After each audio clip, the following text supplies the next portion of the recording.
So I'm super excited to announce to everybody that SpoilerCon registration is now open. It will be open from June 15th to August 15th. If you happen to be listening to this in a time-shifted manner, those are the dates we're talking about. This is 2021. This is SpoilerCon, reintroduction to your society. Your ideal society in particular. Yes, so the con is going to be held October 1st through 3rd in Portland, Oregon. We are planning currently to have a hybrid in-person and digital event, so that way people who can't make it to join us will be able to enjoy some of the con, while those of us that are able to rejoin our IEL societies can do so in person.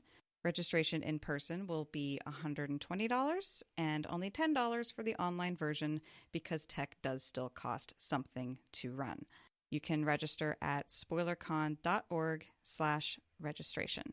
You can also follow us on Twitter at SpoilerCon and subscribe to our newsletter at bit.ly/SConNews to get updates. And this is going to be an incredible SpoilerCon. I think just the excitement of everybody getting back into the real world and seeing each other, I just know people are going to have a great time. We have Michael and Kramer and Kate Redding coming back. They will be attending remotely and doing their usual reading and Q&A that we've had at every SpoilerCon so far. Last year we had a lot of success bringing in our guests remotely digitally, so I think we're still going to have a fair number of those guests attending remotely, and that will be streamed out to the digital folks. So other things we have going on, obviously we're going to be doing some podcast live recordings. There's that walking tour of Portland. There's going to be a silent auction for everyone online. We're going to do both an in-person costume contest and an online costume contest, trivia challenges, and just hanging out with our fellow nerds.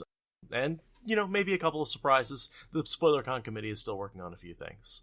Yeah, we've had a lot of success in past years, and we're very excited to build on those successes, use what worked before, and add new things. So stay tuned to our social media and get hype with us, because this is happening. Yeah, we are super excited. For a while it was a little tentative, but with vaccines rolling out really strongly in the US, we're able to go ahead and have this event in person, which is super exciting. We are going to this year be having it at an actual hotel and conference center, so no more Airbnb. No more being packed in next to the party while you're trying to sleep. We're actually able to get your own hotel room. So it's the University Place Hotel and Conference Center. It's on 310 Southwest Lincoln Street in Portland, Oregon. If you are reserving a room, enter the promo code SpoilerCon, and you should get a very good rate for those nights. Yeah, we've got a whole room block set out. A lot of work's been done to make sure that that is going to be affordable and friendly, so that way we can keep the party all together. We really, really hope to see you there, either in person or online, because this is going to be fun. We're really excited about what we're building. And there's a lot of great information at spoilercon.org. Check it out. Any FAQs you may have, extended information, it's all there on the website. Or, contact us in Discord and we can get hype about that at any time. Or email us at spoilercon@gmail or watspoilers@gmail. We're there listening and waiting for your calls. Emails. Calls, emails, texts, Instagram posts, whatever. We'll be excited. On all of our social media, you will be able to find us at SpoilerCon. We have streamlined and made consistent that labeling. So if you look for SpoilerCon on any platform, you will find us. Look forward to seeing you there.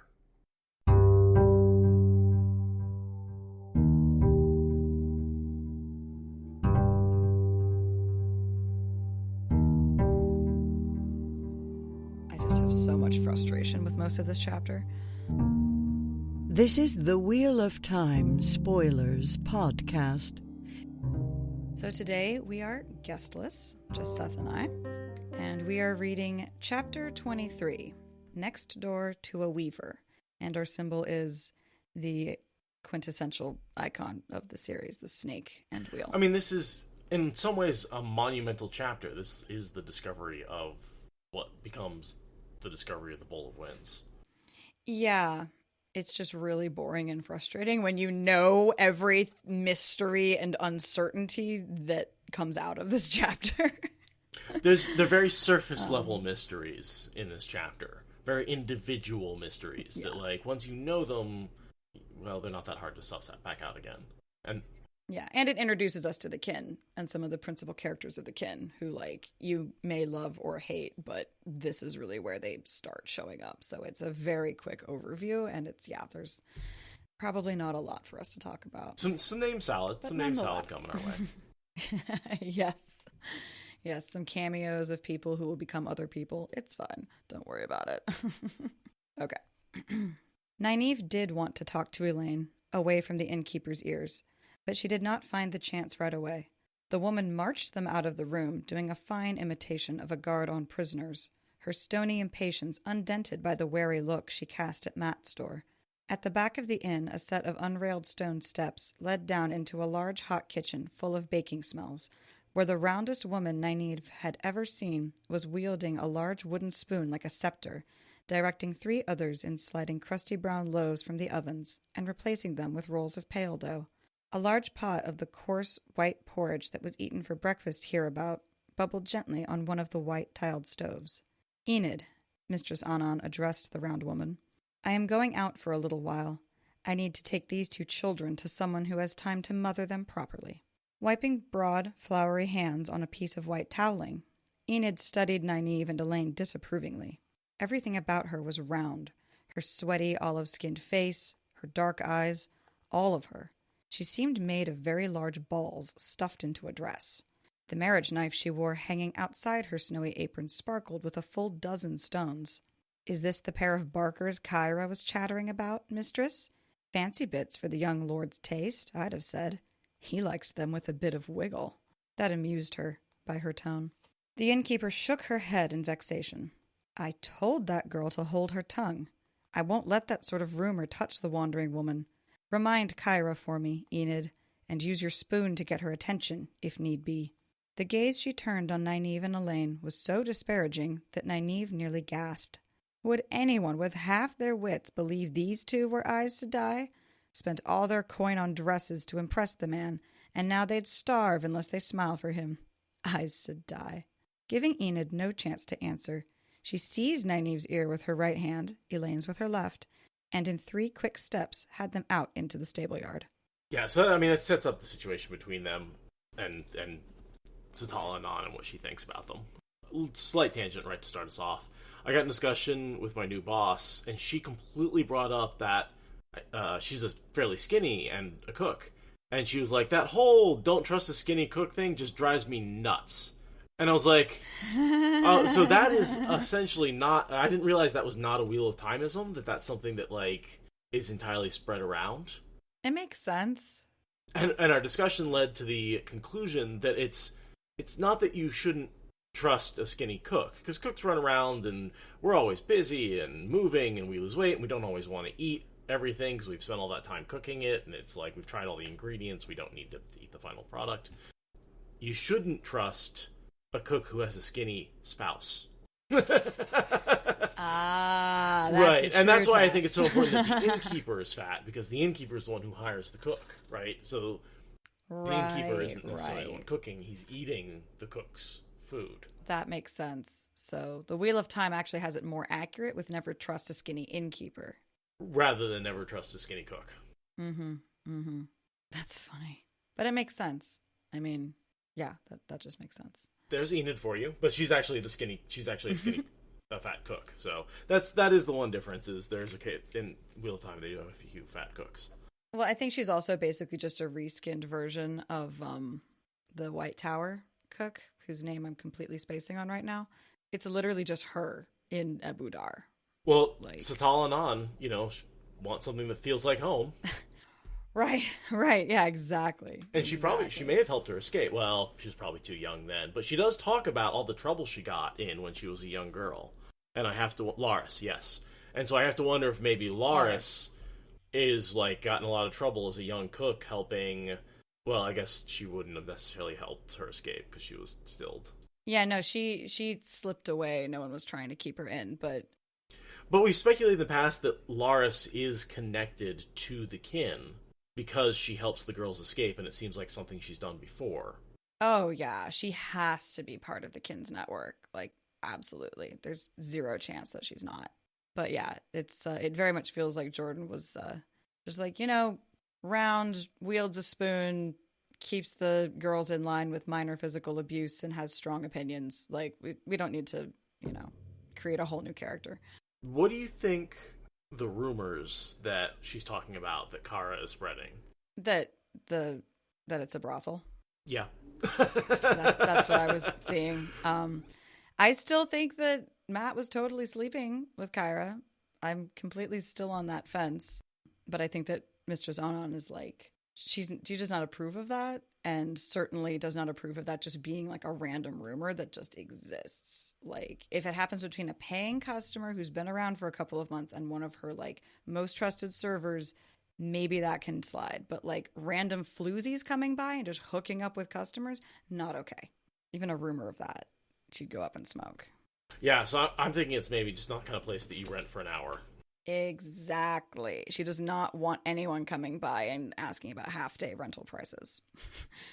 As we move forward, she starts lecturing them. Don't let your faces near my inn again, or I'll send somebody to the palace to tell Myrelle and Teslin. That makes me think she would clearly know and recognize them. They're old enough to have been around when Satalle Anan was still an Aes Sedai, and probably were her teachers, right? I mean, Teslin certainly is old enough. Yeah, and I mean, Jolene is quite old as well. So yeah, and I think later in the chapter there's the line about like, even after 70 years, the tower would ... So yeah, Tessa and Jolene were absolutely Aes Sedai when Satalle burned herself out. Neither of them are young. So yeah, Satalle knows them. Because remember, she burned herself out, 40 years ago? That's what I thought. That's why the line 70 years really confused me. That's when she got to the tower. She was Aes Sedai for 30 years before. Mm-hmm. Yeah, I just don't get what the line is like. Even after 70 years, the tower would. It's like 70 years is her career plus her self-imposed exile. Like, I don't, because I totally thought it was 40 years ago that she had been burned out. I thought the 70 years is just when she met the novice. Oh, that's not how the line goes. We'll get there. We'll get there when we get go there. Over that. But yeah, definitely either way, Teslin and Jolene are people that she would know. That's the important takeaway here. But it's interesting that she does kind of want to avoid talking to them, I bet, because of the whole, like, revealing who she is would not necessarily... It's something she wants to avoid, if possible. Yeah, she's not exactly bluffing, but I think that she is expressing more eagerness to do that than she actually feels. Definitely. She doesn't want to. She really wants these two to resolve the problem without her having to pull out the big guns, but she will do it if she has to. So in response to all this skepticism from Satalle Anan, what I have is Nyneave being very frustrated, wanting her gray hairs, which is a little bit of an odd thing. It comes up over and over and over again, especially when they realize that they're slowed, which it seems weird to me that no one ever explained that to them. That seems like it's just a basic fact, right? Like, there's so much that doesn't get explained until you get sworn to the oath, or until you get raised to full sisterhood. There's just so much that's like, no. Like, there is a ceiling to the knowledge we will give you.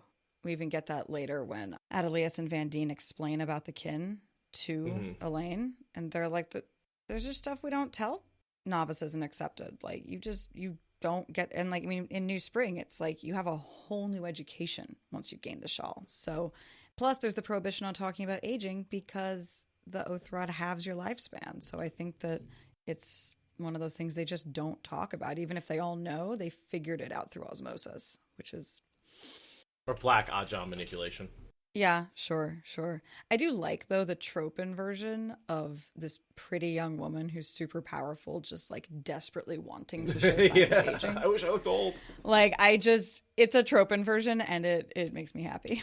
Well, in gray hairs, especially with the ageless face of the Aes Sedai, there's no way to tell how old, any Aes Sedai could be any age. And so, in that whole, like, how do you respect somebody who's older, the only indication is when their hair starts to turn gray.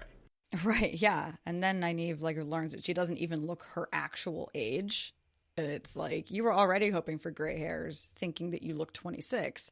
And turns out you actually look like you're about 21, and you're going to stay that way for, like, a decade or more. Yeah, and what do you have to be, like, 100 before you get your first gray hairs? At least. Yeah. I mean, probably with how stressed out Nyneave is, the amount of cortisol in her system, she'll probably go gray a little sooner, like, on average, from an Aes Sedai, but... They get some references then to the bargain with the sea folk. Was that off screen? Because I don't remember that really happening. I feel like we saw them go into the ship. Yeah.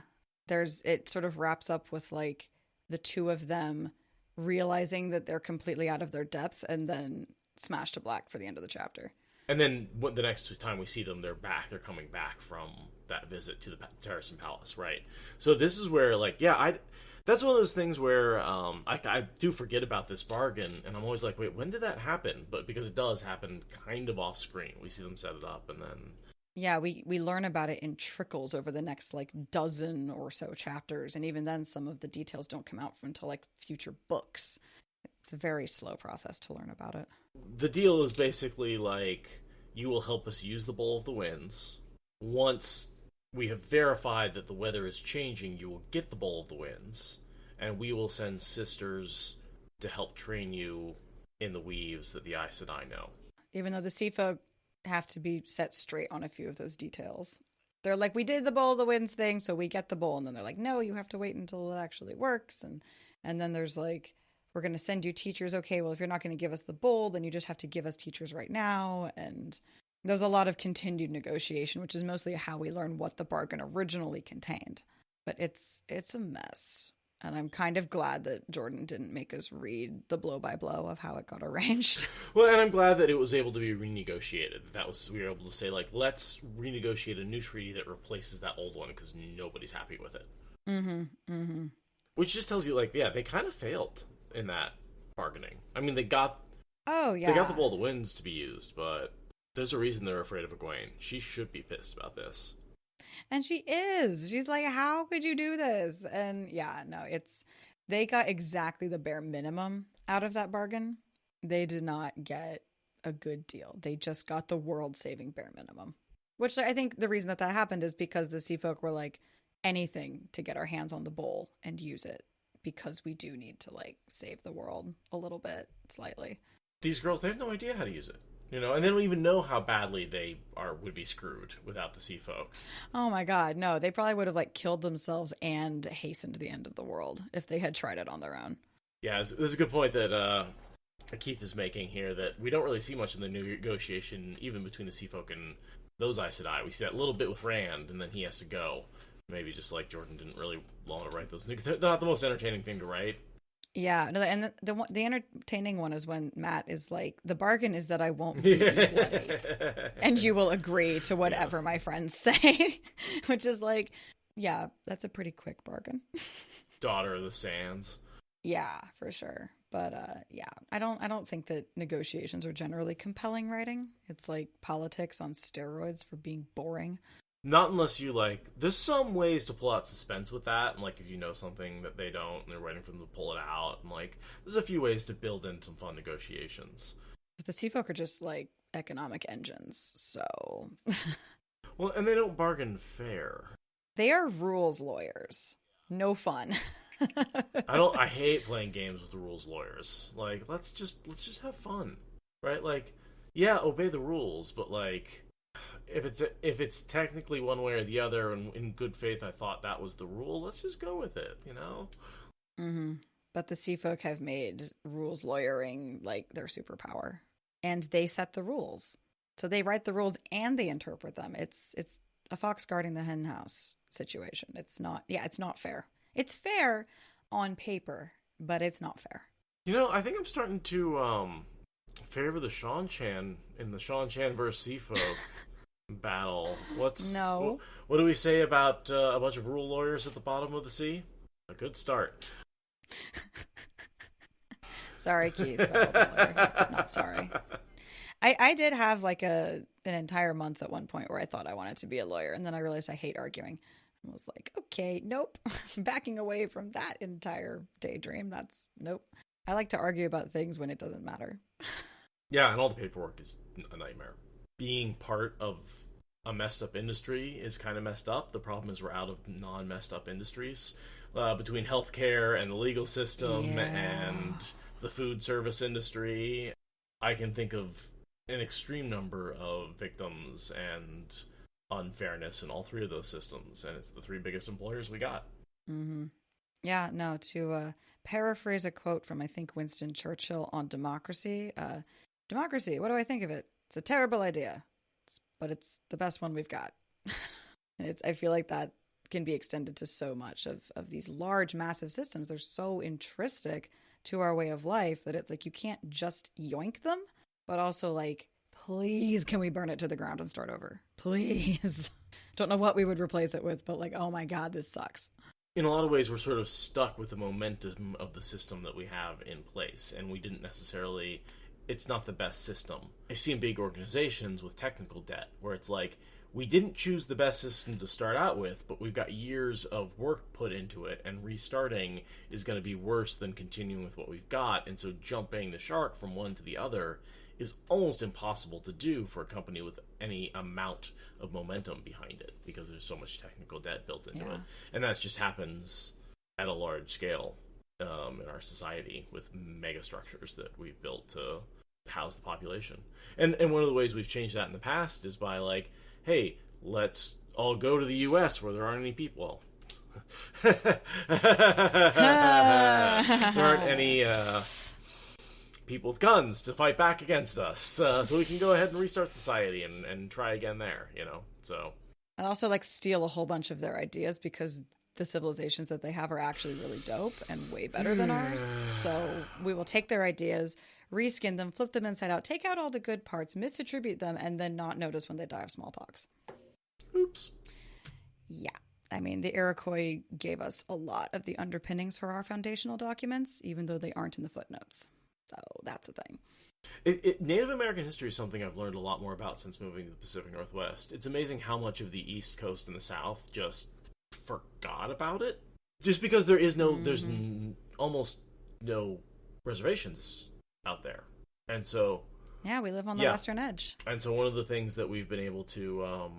one of the things we've experienced is like there are minorities here that can remind us of the history, and like it tells me like, oh my gosh, how many people we wiped out, and now there's no one left to even remind us of it. Oh, I mean, and yeah, a lot of the people who were on the East Coast and in the South, they got moved to the Midwest, right? I mean, there's trails of tears across the entire continent, but the big ones were to make room for the original colonists. And yeah, out here on the West, like there was a lot more negotiations that were forced by circumstance. And, well, isn't the, like, what did the Supreme Court just rule? Like half of Ohio belongs... Oklahoma, that's what it was. I think. Yeah, one of those states belong to the Native Americans now, right? Like, which technically was always true according to the treaties that we signed. Just ignored. But sure, now we've had a federal judge re-acknowledge it. Great. Great, yeah. All right, what steps are we taking to do anything about that? Yeah. But yeah, no, I mean, and also colonization out here happened like as much as 100+ years later. So it's just closer in time. That's a good point, yeah. It took a long time for the covered wagons to like drag their sorry asses across the Midwest, get up and over the multiple series of mountains. Like it just took a minute. And if you went ahead of everybody else, you either died or got assimilated. There was a front that was moving. Yeah. I mean, also there was a lot more death that happened ahead of warfare. There's an incredible quote that I read about the colonists coming into the Willamette Valley, and like 90% of the natives had died from smallpox and other diseases ahead of the first serious settlers. And there's an amazing quote. It's during the Rogue Indian River Wars, being like, you know, the white man will forever give thanks that disease did our work for us here in the Willamette Valley, so we didn't have to have a war like is currently going on in the Rogue Valley. And it's just like, wow, the amount of depopulation implied by that statement is intense. So on the one hand, the history is more recent. On the other hand, like the disease had a longer chance to like generationally wipe people out. Yeah, and honestly, I was reading a thing the other day that was like the whole concept of guns, germs, and steel. It was the germs, yeah. Really. Like there's a lot of documentation about how the guns were not enough to deal with the bows and arrows and the horseback cavalry, basically, of the Native Americans. The guns were pretty crappy, but those fucking microbes, man, those fucking microbes.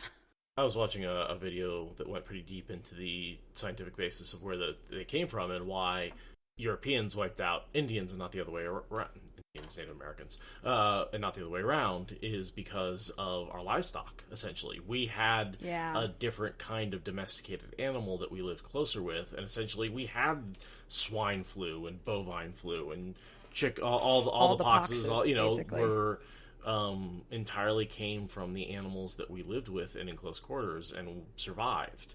And then when settlers came to the Americas, the Native Americans didn't have the same population of domesticated animals, and so didn't have the same disease carriers. Yeah, I feel like I remember that argument from Guns, Germs, and Steel, because he goes into the history of that. And yeah, it's like in the Americas, there was a lot more management of wild game, you know, the deer and the buffalo and the salmon. They were managing the landscape to be productive rather than living in squalor with way too many pigs.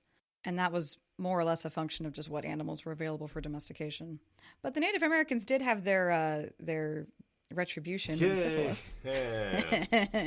Like I said, you know what doesn't domesticate well? Buffalo. Unlike cow, like that's the difference. Cows domesticate well, buffalo don't. Mm-hmm.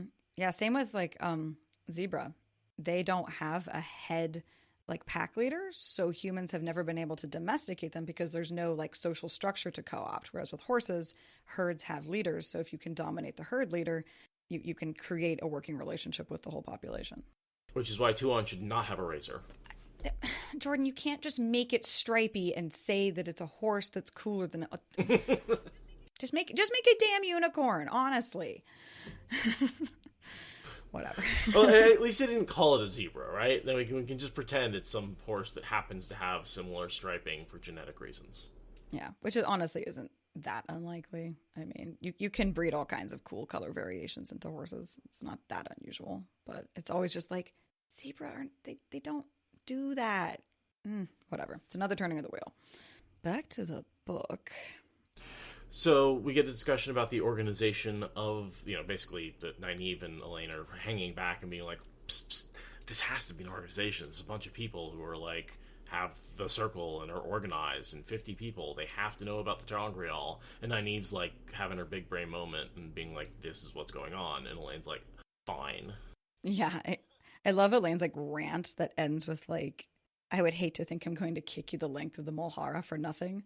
Like, that is her attitude, like, the whole chapter is like, I am going to literally beat you to a bloody pulp. I am so pissed. And she's pretty much in that headspace the whole time. She is not seeing the big picture.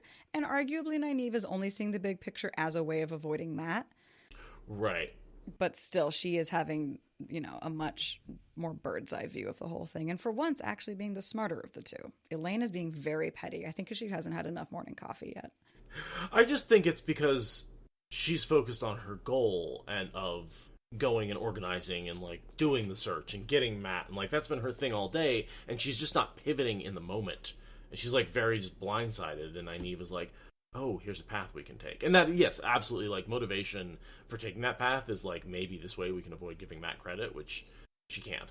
Yeah, no, I agree that there is this sort of lack of pivoting on Elaine's part, where she's like, this isn't going to do us any good. I don't understand why we're even bothering, and we're taking a lot of flack for this, and a lot of also Elayne is much more concerned with social standing than Nynaeve is. Yeah, for sure. And it's so funny when Nynaeve's like, well, if we can get to the bowl without Matt, then we can forget those promises and we don't have to tell anyone about anything.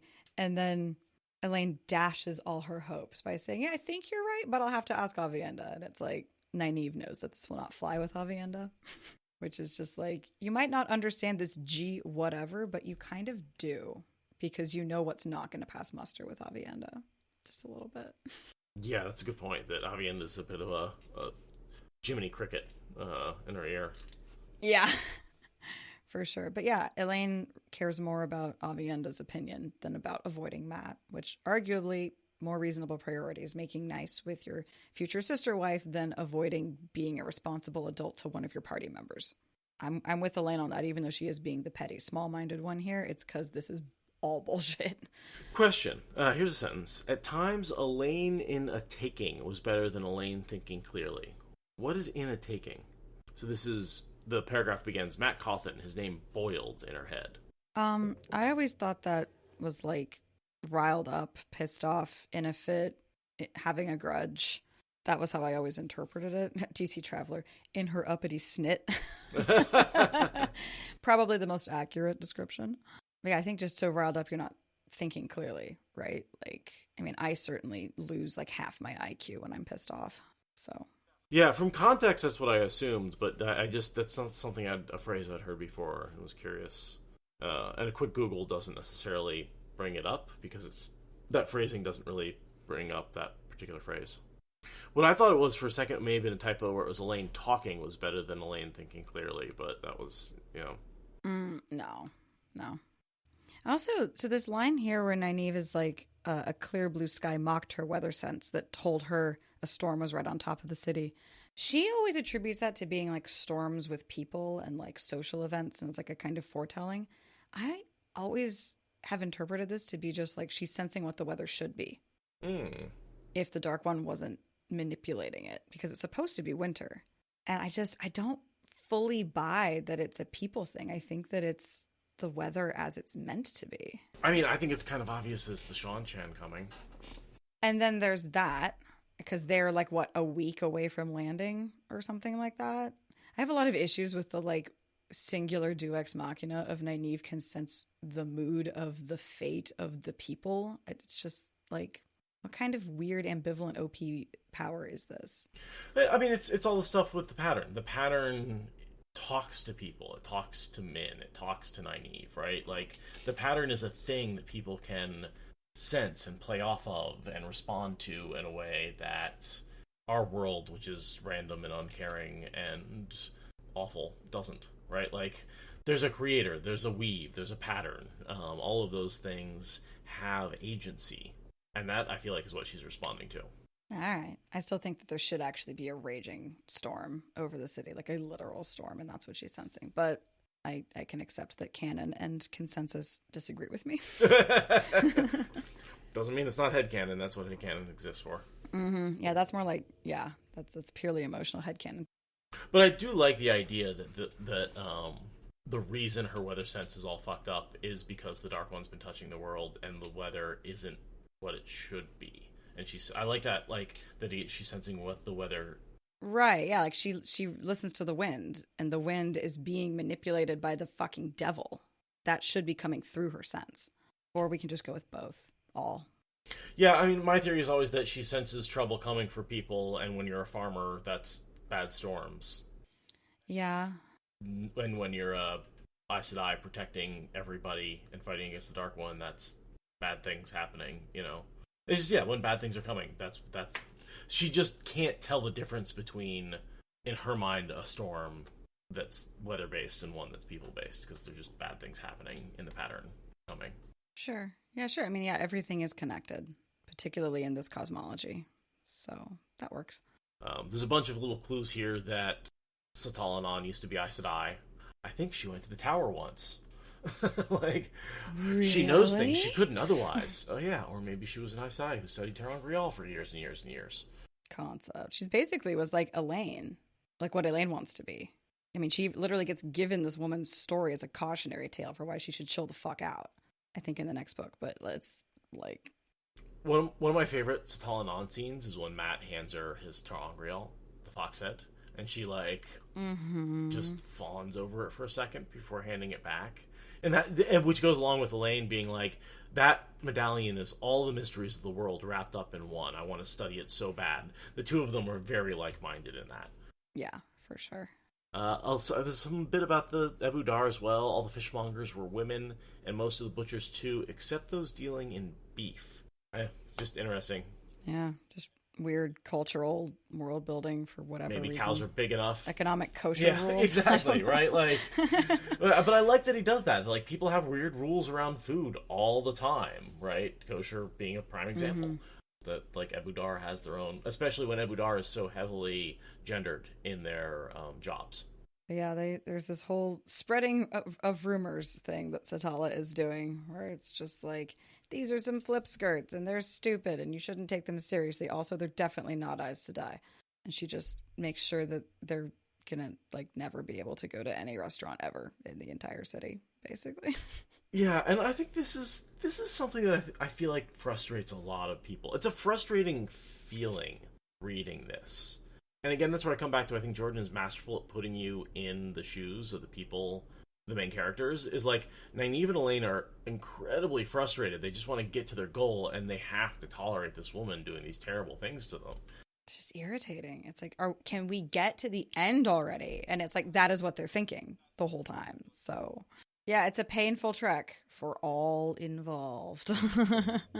Yeah, he's a little too good at that and likes to flex his ability about that a little bit more than was strictly necessary. Jordan flexing his inner Semirog.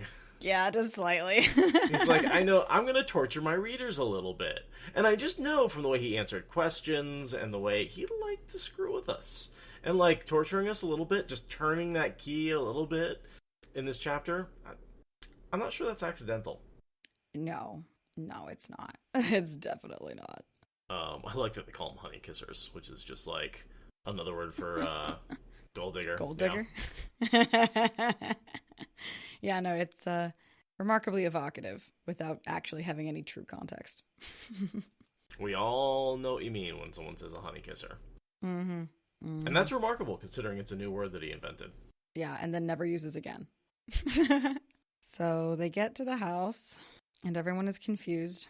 Like, all the maids are confused, and like, why is Satalle Anan here? What? A fake beggar does approach them. Do you think that's a dark friend? One of the beggars? Maybe a little recon, because they do get almost kidnapped. Is it in this? No, it's in the next chapter. It's in the next chapter. I did my notes for both today, so I don't remember where It's in the next chapter. Okay, yeah. So I could see this as being a little bit of go make sure that those are the two, and then when they come out of that building, we will send a team to knock them out and pick them up, because everything has to be connected. There can't be random happenings. So they're attacked by a long-nosed woman wearing a yellow dress, a tall, handsome man, and two others. But yeah, you can definitely see where the beggars... These are all dark friends, right? Mm-hmm. Though they're very easily scared off, which is funny. But yeah, I could totally see this beggar being the... getting up close enough to make sure that it's them. Because yeah, on the way... They're attacked on the way back from this trip. That's my assumption, is that is, a very light reference. But we did just see Matt be attacked by a bunch of beggars. And he's faking his injuries, so clearly he's totally untrustworthy. I'm glad we're able to pull so much... Like, we're really able to agree on all of this meaning from, like, oh yeah, beggar on the street. Definitely a dark friend, part of this thing. Obviously. I mean, at this point, Jordan has definitely changed my view on what obviously means. Yes. So they get there, and it's pretty much a dump on the outside, but it's very nice on the inside, is what I get. And it's just in disguise. Yeah, exactly. It's a hiding in plain sight kind of thing. Like, there's nothing to steal here, so you would never bother burglarizing it. There's totally shit worth stealing here, but... Satalle Anan doesn't get the most warm welcome. It's like, hi, what the hell are you doing here again? Yeah, the interaction between them is like, I have such a hard time following it because there's so many layers of like subterfuge and politeness and like confused hierarchies that I often I can't quite follow exactly what Rihanna and Satalle are actually saying to each other, because it's just dancing around what they're dancing around. And I'm just like, are we done yet? Can we just be done? The power struggles, Rihanna is the one in charge. She's the eldest, right? So she's in charge of the Ning Circle. She's in charge of the kin. But the kin is very deferential to Aes Sedai, which Satalle Anan used to be, but isn't anymore. Yeah. In a lot of ways, Rianne wants to be deferent to Satalle Anan and respects her, but at the same time, she's outside of her hierarchy, and she can't tell her what to do, which makes her very uncomfortable around her. Right. And then Satalle has no interest in being an Aes Sedai to them, because she's not an Aes Sedai. She's trying to just be an innkeeper who is a friend of the kin. Like, that's the role she wants, but she knows what's really going on. So and like, part of her still has that sense of like, I am better than you because you're a bunch of rejects and I, burned myself out. That's different. And the funny thing is, she doesn't actually really know what's going on. She thinks there's about 50 of them in total, not 1,000 kin. And that they take in wilders, in addition to, which they do not take in wilders. Not in the slightest. It's just people who have been to the tower. A lot of subterfuge mixed with ignorance, mixed with politeness, mixed with a power struggle, mixed with trying to not let Elayne and Nyneave see any of it. Then told from their POV. Exactly. And both of them are like being cantankerous little shits, so... Yeah. Why would the older woman humble herself to the younger, and why would the younger allow it, however half-heartedly? Even though Mistress Anan is probably much older. No. Rihanna is 400. Oh, okay. Yeah. So, So, quite a bit older. No. But still deferential to a Aes Sedai. Right. And I mean, Satalle is perhaps older in the sense that she has like grown daughters and has run an inn, and like in terms of she looks her age, right? So in many ways, the way that they both exist as Ebou Dari, Satalle does appear older. Gotcha. And so that's going to be part of how they approach the situation. But yeah, Rihanna is much older. The Tower would have found a way to keep its hands on a woman like this if they had to hold her in a novice dress her whole life. Nyneave does not understand. No, they kicked her out. The Tower was not willing to hold on to her because she broke down during her test for accepted. She ran away after her first pass through the arches, and so the Tower was like, bye-bye. So Nyneave is sitting here thinking, like, the Tower would never let her go. No, the Tower does. The Tower kicks people out all the fucking time. And assumes that just because they can't be Aes Sedai, they're going to go away and stop channeling and have no interest in just... The amount of arrogance there is like, that has to be some Black Aja internal propaganda, because that makes zero sense if you think about it for like 2 seconds. Like, teach a woman that she can do all this stuff and then expect her to just forget about it because you didn't give her her diploma? Like, I think not. Yeah, it is a lot like that. Like, yeah, it's just you go through all college and then don't get your diploma. It's like it's not like you didn't learn any of that information. And like, you might not be certified as an engineer, but you can still go out and build something. Yeah, you're still gonna way overdo it from someone who just like read a WikiHow. And like, maybe you shouldn't be building government buildings, but you can make some fun stuff. Yeah, you're gonna have like the dopest swing set for your kids, regardless of if you walked across the graduation stage. Like, it's what it is. And the Tower's like, nuh-uh, you're never gonna pick up a hammer again. It's like, no. But yeah, then we've got Garenia. Who stays Garenia for like one chapter? Because when Satalle walks in and sees her, she says, "You look an awful lot like Zarya, this woman I used to know." And she's like, "Oh yeah, my great aunt. Don't remember her, or was it great aunt, something like that?" Yeah, my grandmother's sister. And yeah, I'm told I look like one of my old ancestors. Definitely, that's where you know me from. And that's totally her. And she is one of the few who was an actual runaway and not sent out of the Tower. Right. And that's why her name changes basically the next time we see her, is because she throws herself on the mercies of the real Aes Sedai and goes back into Novice White and takes her name and is the oldest novice ever by like 200 years. But we assume that she was most likely a novice underneath Satalle Anan when Satalle was Aes Sedai. I don't think so. I think she was a long time before. Yeah, I'm not quite sure on that, because I feel like when she throws herself on the mercies of Adelius and Van Dien, they're shocked because like they wouldn't have even recognized her because of the timing difference. But yeah, how else would Satalle recognize her? Right, because Zarya runs away from the White Tower in 930, which was 70 years ago. Oh, okay. Oh, so maybe that's where the 70 years line comes from. How did she, light of heaven, even after 70 years, the Tower would... Never quite understood that line, but yeah, it must be that, like, if Satalle can recognize me, then even after 70 years, the Tower could drag me back by my hair. It's weird, though, because then, like, later on, she, like, asks, like, who is this Satalle Anan person? And it's like, do you recognize her or not? Garenia, make up your mind. Like... Yeah, so I think the rest of that sentence is, even after 70 years, the Tower would still haul me back and make me a novice. Okay, yeah. She's like, Satalle Anan is somebody associated with the Tower, but doesn't quite know who, because Satalle has not shared her actual story with the kin at all. She's kept that generally to herself. No, I thought she would share that with the eldest. I just don't think... When Satalle Anan was saved, her life was saved by the kin 20 years ago. Right, Right, and the birth of her first child. Right, so anyone who joined the kin after that wouldn't necessarily have met her or know about her. Okay, fair. A couple of them might know, but Satalle does not go around being like, hey, by the way, I'm an ex-Aes Sedai, you should totally respect me. Like, that's not her calling card.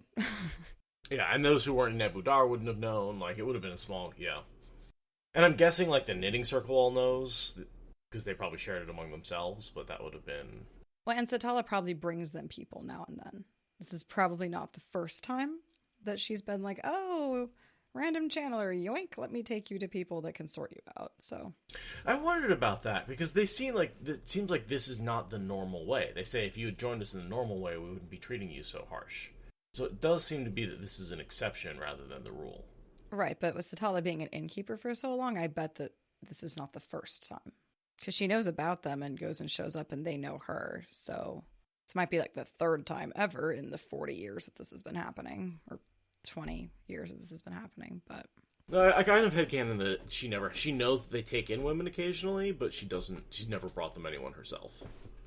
That could be fair. She might have, like, sent people along, but more indirectly. But like, here, you should go, like, knock at this door at dawn and say that you need help with weaving, and they'll know what that means, or something like that. Yeah, it's just that they came into her in a very public way, so she had to very publicly, like, send them off. And they looked like they were about to, blow everybody's cover, so it's like, emergency shutdown! But yeah, Barrowan, one day you will run right off a cliff before you see it under your feet. Barrowan, she's such a brown. I think she wants to become a green, but she's a brown. Yeah, you think so? I mean, if I'm remembering who I'm headcanoning together, because honestly, the kin are as bad as the sea folk for me remembering the name Salad and the personalities that go with them. And so anyone that I like at all, I'm just like, you would be a good brown. Yeah, there's not a lot about her other than this, outside of this chapter. She's got that talent for the shield, but that's kind of the only really thing we hear about her. Yeah, she shows up in the background of a couple of scenes. Like, she's such a Chekhov's gun, because when she said, I could shield even a Forsaken, you expect she's going to be shielding a Forsaken at some point during the series. That was such a, like, come on, Jordan, give me a kin who's, like, in a circle. And that's something I think Sanderson really should have done, is shown the kin in action and, like, have them back up Barrowan while she just shields some of the most throws up, like, 20 shields on everybody, you know? Right, just, like, takes down the Black Tower single-handedly, like, missed opportunities. Definitely a missed opportunity with that.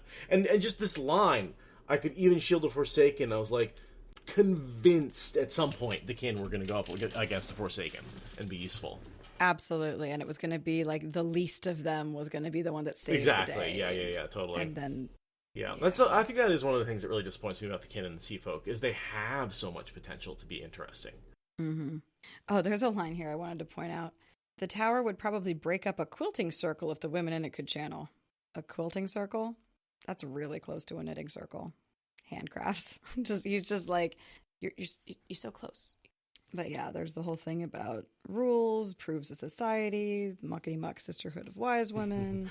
Elayne. The tower knows, the tower doesn't know. The tower knows, the tower doesn't know. I just love that. The ancient muckety muck sisterhood of the wise one is such a fun line. I love it. Yeah, it always makes me giggle. Everyone's always so precise with their language in these books. To see someone just be like, the, yada yada society, right? Like, it's... Yeah, one of the servants says that too, like, behave or you'll catch the old what for. It's like, okay, I'll go get my thingamajig. So they get caught whispering, and Beowulf is told to shield them. And then there's the rapid fire questioning.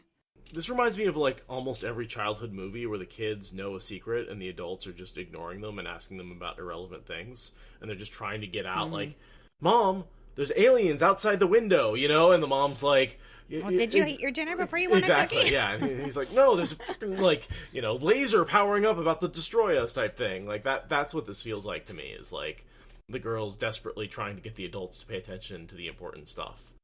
And they're just ignoring it in favor of, like... scolding them over arbitrary and pointless rules. Yeah, because they have an absolute distaste for wilders, and they do not want the Aes Sedai to find them harboring actual runaways. So they're like, were you put out of the tower, and were you ever in the tower in the first place? That's all they care about. They're just protecting their guild, and when the girls say, we know you have a guild, they're like, oh, hell no, you don't. You are so full of shit. And it's like, It literally says in big neon letters over the door that it's a guild. Right. No, we're a weaving guild, not a channeling guild. Mm-hmm. Yes, clearly. So then they get their little spiel about what the knitting circle does offer. Whatever held you back in the tower doesn't apply here. No one will push you to learn what you can't learn. What you are is sufficient as long as you obey every single one of our fucking rules. It's kind of the reject college spiel, I guess. I don't know. It's a weird thing of like like you couldn't follow the rules, so we're gonna make a place that has even more rules for people. It's like the military college of channeling, right? Like, but except you're also trying to hide. So it's like the commando. It's like you're being recruited into a guerrilla warfare organization. It's very weird. The whole thing is just very weird to me. Well, they put the White Tower on a pedestal that's not even accurate to what the pedestal the tower puts itself on. And then try and emulate that ideal. Yeah. So they're misinterpreting and elevating at the same time, and it leads them into a very weird labyrinth. But without like any of the stakes that the Aes Sedai Tower has, with the whole controlling governments thing, disciplining people for the sake of not being discovered but they already know about you. So yeah, but they don't know that they know that they know, and the tower doesn't even know what the kin is actually doing. And... Right? Yeah, there's that weird we know about you, but we don't. They've changed so much, they've grown so much that the Aes Sedai again just aren't keeping up with the times. Yeah, I like that Egwene really wants to incorporate the kin into the tower, because they do have in many ways a much better system, and I guess the obvious reason for that is because they don't have dark friends, whereas the tower has a third of their population as dark friends, and as far as we know, the kin have no dark friends, which I find ridiculous, but I believe that that's the canon evidence. And I always go with dark friends are exceedingly rare in the general population. None of them happened to be in the kin, and the Black Ajah doesn't recruit until folks become Aes Sedai, so they wouldn't recruit any of the accepted or novices who got rejected, because they would consider them inferior anyway. Right. So. Yeah, totally. A little bit of coincidence and a little bit of these are the rejects. Who the hell is going to recruit from the reject pile? Basically, it's like the nerds who actually can save the world while all the jocks are busy, having a dick measuring contest as the world ends.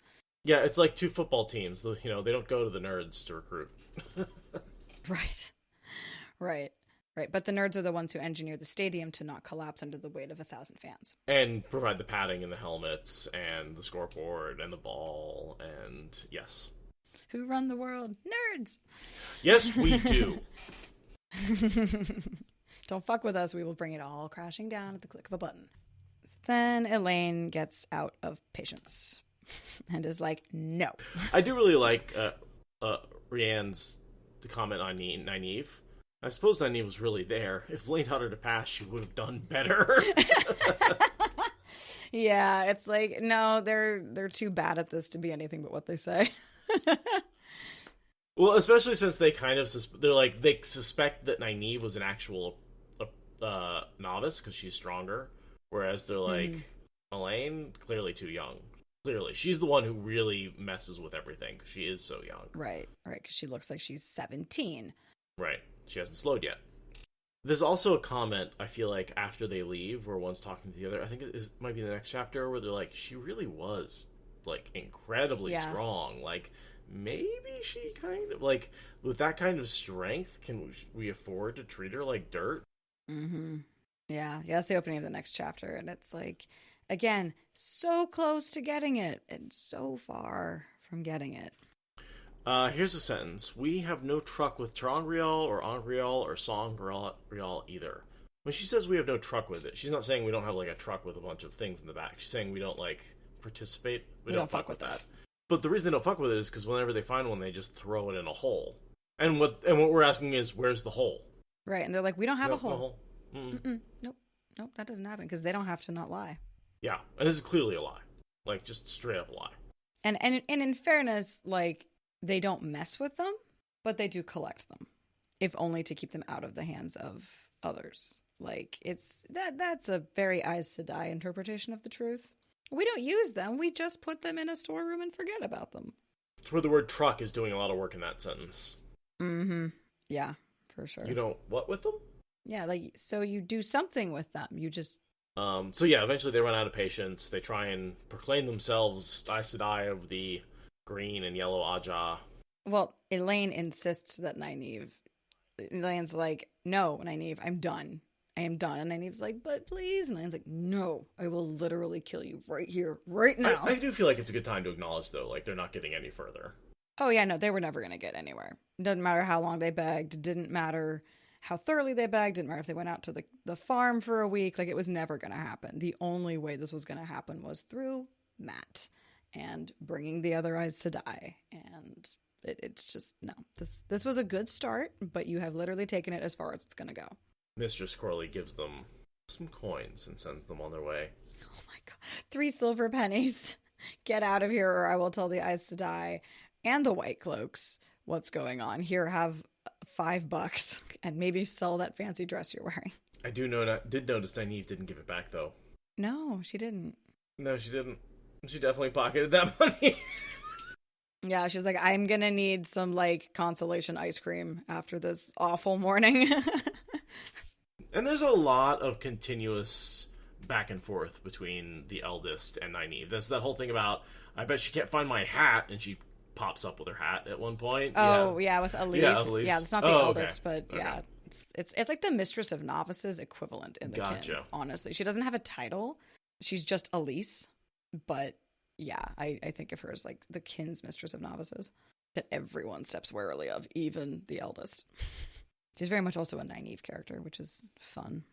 But yeah, Nyneave just like keeps going with this even as they're being ushered out. She's like, please tell us where the bowl is. It's just, Nyneave, stop. It's not working.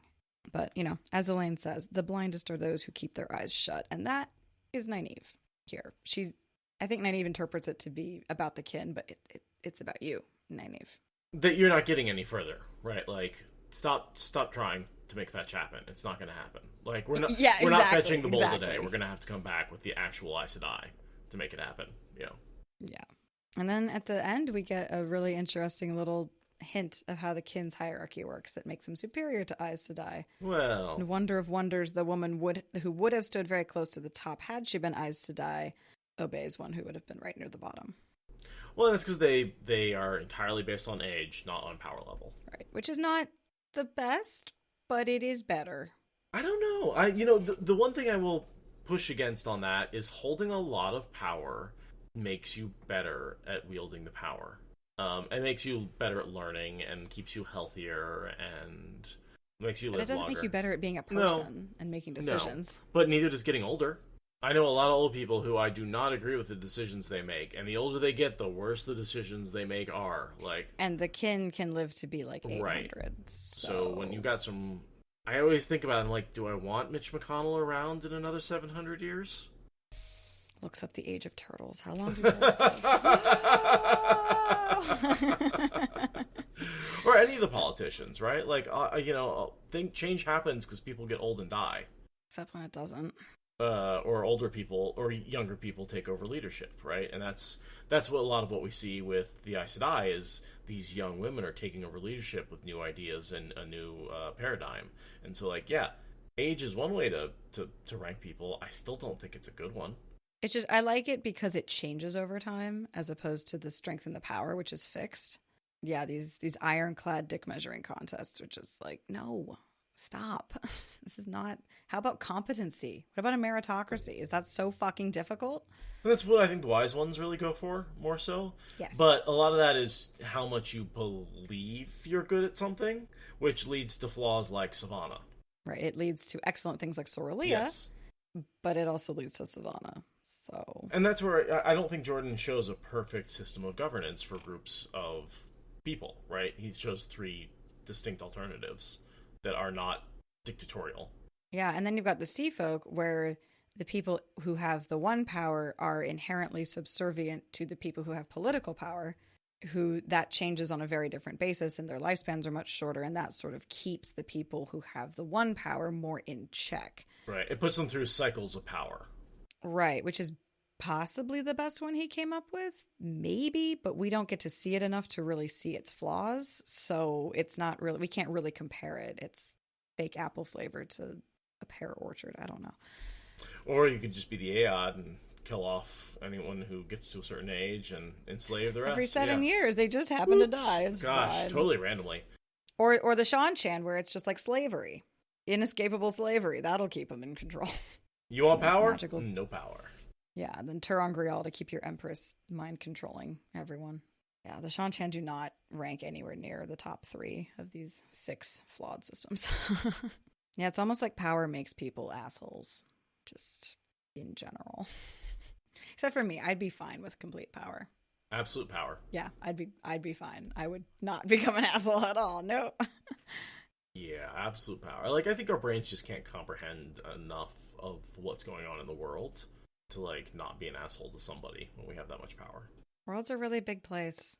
Our minds are actually quite small. Our minds are amazing, but they're not that amazing. Yeah, when you look at how many people you can actually, like, have as friends or acquaintances or even people you know the names of, like, there's hard limits on those numbers, and they're small numbers. It's very hard to keep track, like, especially compared to the numbers of people, the trillions of people in the world. Billions, sorry.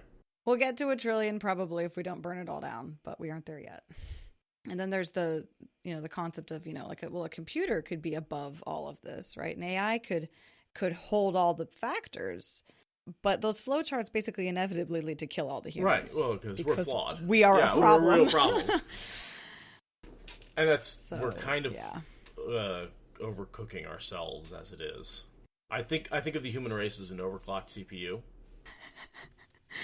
with inadequate cooling. It's just going to go and go and go. You can play Halo for a little while. It's going to be fun or whatever on the high settings. And then we're going to cook ourselves and never going to be the same. Yeah, the solder is getting a little soft. A little soft around the edges. Yeah, it's almost like the more things break down, the faster they break down. It's a feedback loop. And that appears to be exactly what's going on. Oh my goodness. Yeah, all the systems that are meant to help us organize ourselves and stay cool are becoming less and less effective as time goes on. Governments, economies, trade, interpersonal relationships. It's just hell, I'm just talking about the albumin of the freaking Arctic. Like, that's going away, Or the heat absorbing capacity of the ocean. Yeah, we pretty much reached the limit of that. Yeah, we're about to start accumulating heat in the atmosphere at a much faster pace because the oceans have done what they can.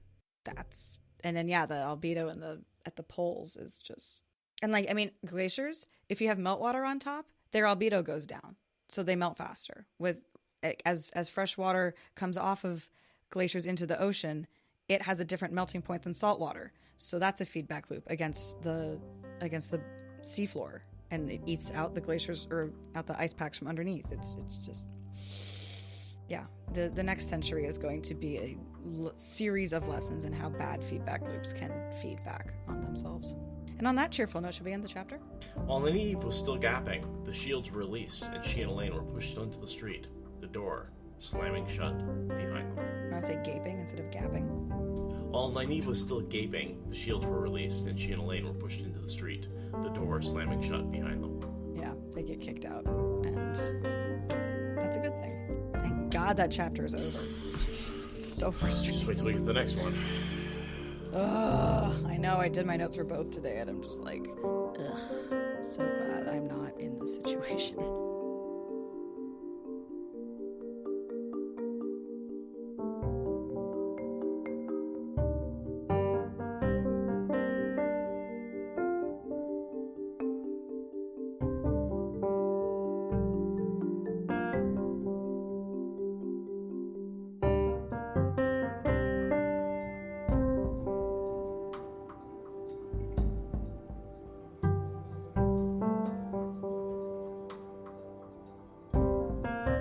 I'm definitely behind on posting the videos to YouTube, so I'll do those. Those are easier to batch together because it takes my computer a long time to do it, so I can just batch them together and then do it overnight. That's one of those things that's like fairly time consuming to get done. I haven't had a chance to just sit down and do it. And it doesn't take me much time, it takes my computer a lot of time. Right, yeah. To like set the computer aside, like do its work. Exactly, yeah, and it's always like, oh, when I think about it is when I want to use it all day, and I don't want to be rendering videos, making everything else come to a dead stop. And I've also been busy because I'm 2 weeks into my new job, working at a fancy restaurant as a cook, where I feel a little bit like a chef, as opposed to a bar and a pub where I've felt a little bit like a fast food worker. So moving up in the world. Nice. Oh yeah. So I'm enjoying the new work. I'm back in 3 days a week. I don't think that should affect the release schedule in any way, shape, or form, but if we miss a day or two, or if we're late, I apologize. It's probably because I was working and got tired, or... You've gotten back into having a day job. Instead of just having quit your day job and doing a hobby job, now you have both again. it turns out being on your feet for 8 hours a day, or 7 hours a day is hard when you've been sitting on your ass and for a year and a half and put on some weight. Your legs are all like shortened and like chair angles.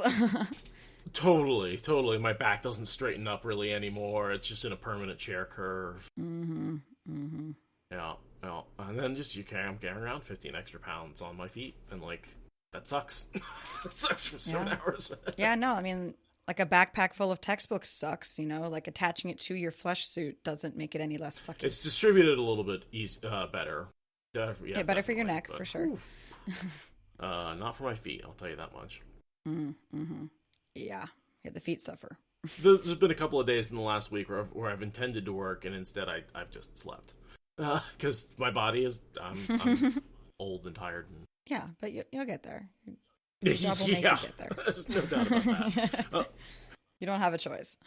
Fortunately, 2 of the days I'm prepping, which is a much lower stress, much lower, because a lot of times what I'm doing is I'm standing in one place doing more of a repetitive motion type thing, and that's not as hard as line cooking, which is just like managing chaos while running at full speed the whole time. Have never aspired to work in food service, and you do not change my stance on that at all. It's not easy at first, but it's one of those things that, like, once you get good at it, especially once you're good on the line, like, it does become a little, you zone out and just go. I have had a couple of really cool experiences helping my mother-in-law make big meals for, like, the Lions Club. She had me and my husband, like, as her sous chefs for the Lions Club for, like, a couple of events a year for, like, 3 years. And that was really fun, getting into a rhythm and, like, mass producing things. Like, and I, obviously, when I went to field camp in geology, in my geology course, they had us doing our own kitchen work. So, like, there was a couple of people who made sure there was food and there was a space, but we had to do all of the actual, like, meal prep and cleanup of the meals for, like, a 30-person group, and we had to work in shifts. So it's like, I know the idea of running around an industrial-sized kitchen and, like, using those tools. It's just, I've never had to do it for, like, real pay on a long schedule. And it's like, here's 40 pounds of steak. See you in an hour or 2 or 3, depending on how much it needs to be cleaned up and broken down and stuff like that. And, you get pretty good with your knife pretty quick.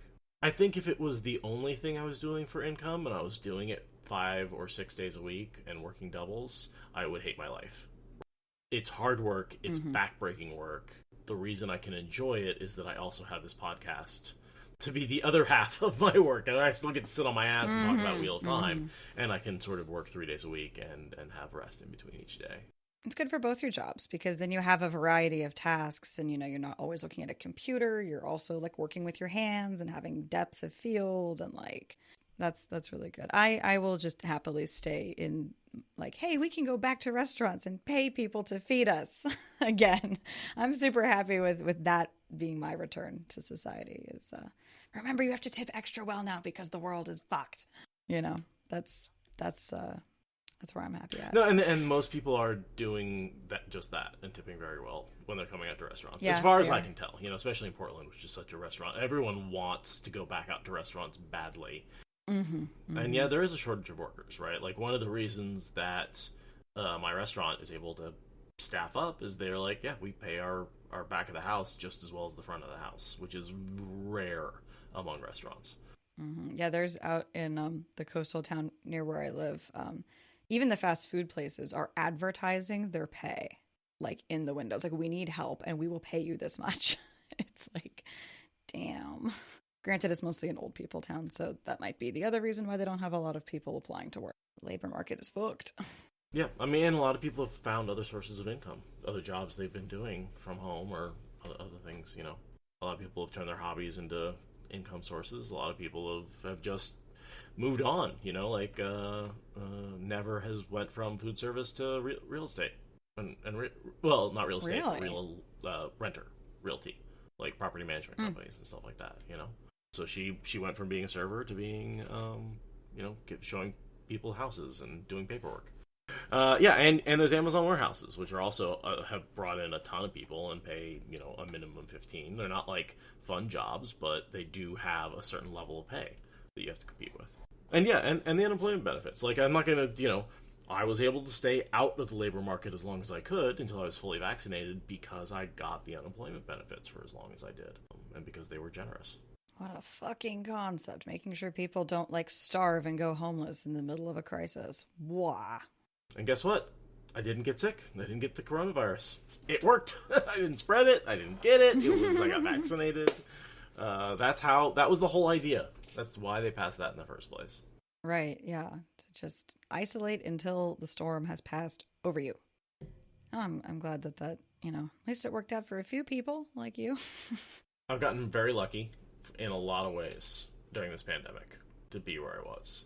Both with the podcast as something, as a business that was separate from me. That was actually very fortunate that I had that separated. Working in the food service industry, which was sort of, in a lot of ways in Portland and Oregon, taken care of with no questions asked. Well, we are foodies. That is just a state identity, especially on the west side. Decisions I've made to be in Portland, Oregon, I feel like benefited me significantly during the COVID crisis. Right? Because so many red state governors, and cut this, but so many red state governors are cutting benefits early, and like just fucking people over. And it's like, yeah, I haven't had to deal with that. So we've been so reliant on our governments that, like, the fact that our Oregon has extended not only federal benefits, but also there have been Oregon benefits on top of the federal benefits, as opposed to reducing the federal benefits. Like, it's made such a difference in my life over the last year. Yeah. Shocking concept, the government actually taking care of people. Whoa. I mean, this is what I want my tax dollars going to. Yeah, and that's why we need guilds to bring us together, like they have in Ebou Dar, because you have representation. For example, a weaver's guild.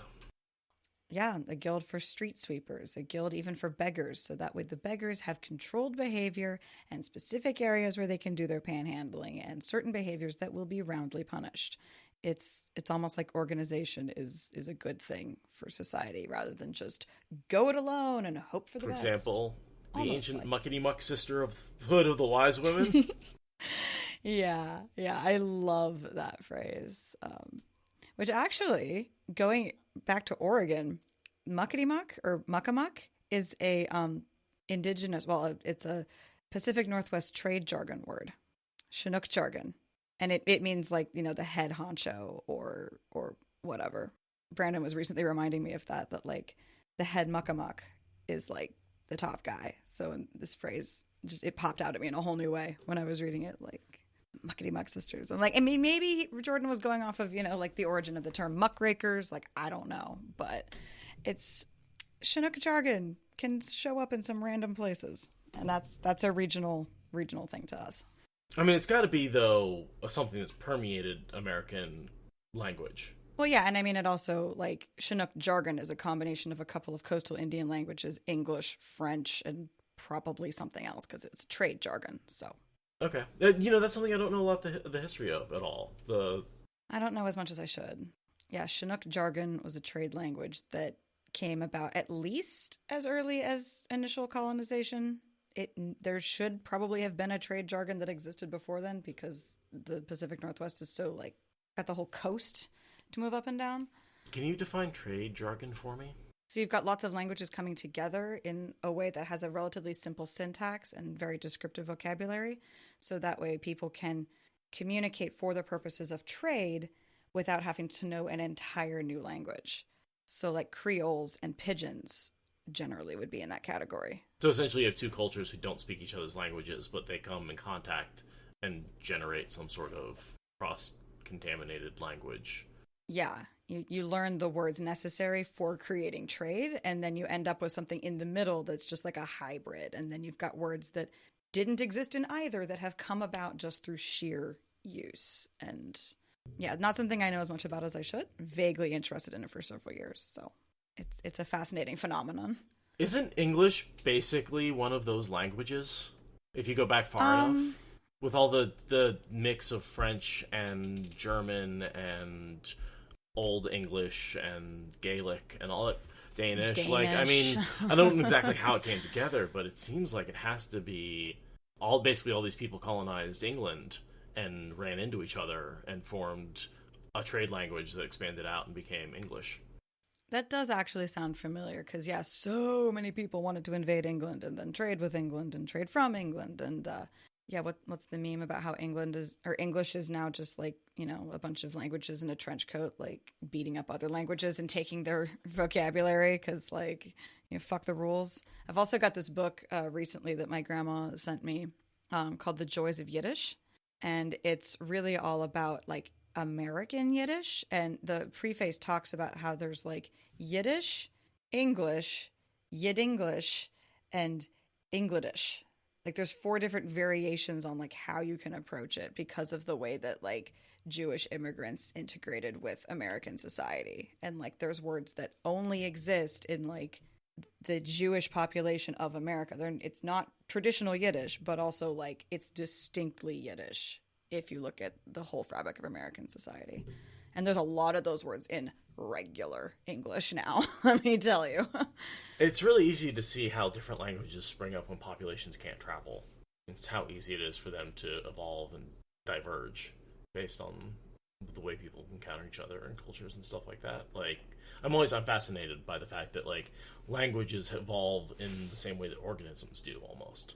Mm-hmm. Yeah, there's horizontal mutations and it never holds still. Like the concept of a gold standard for a language is like, no, there's no such thing as proper. There's just what's currently being held on to by the high muckety-mucks of literary tradition. Like, that's it. That's just, no. Languages evolve, and it's fascinating. Yeah, I find just evolution as a concept both applied to, like, atomic structure and moving all the way through, like, basic DNA and viruses and life, all the way up to, like, languages and concepts and ideas, and, like, how it's almost one continuous structure of evolving complexity. Anyway, yeah. And it's all come from, like, a cloud of hydrogen gas. Yeah, no, and now there's, you know, galactic superstructures out there that, you know, you can see galaxies colliding, and I was like, oh, they're evolving from, like, blobs to spirals to other blobs. Like, yeah, no, it's as above, so below, patterns within patterns. Mm-hmm. Fractals. Yes. Which is all. And weavings. One way to demonstrate those is with weavings. That's what, our third attempt to transition into this chapter? Thank you for listening to the Wheel of Time Spoilers podcast. Rate us in the Apple Podcast app or support us on Patreon. Is that good enough?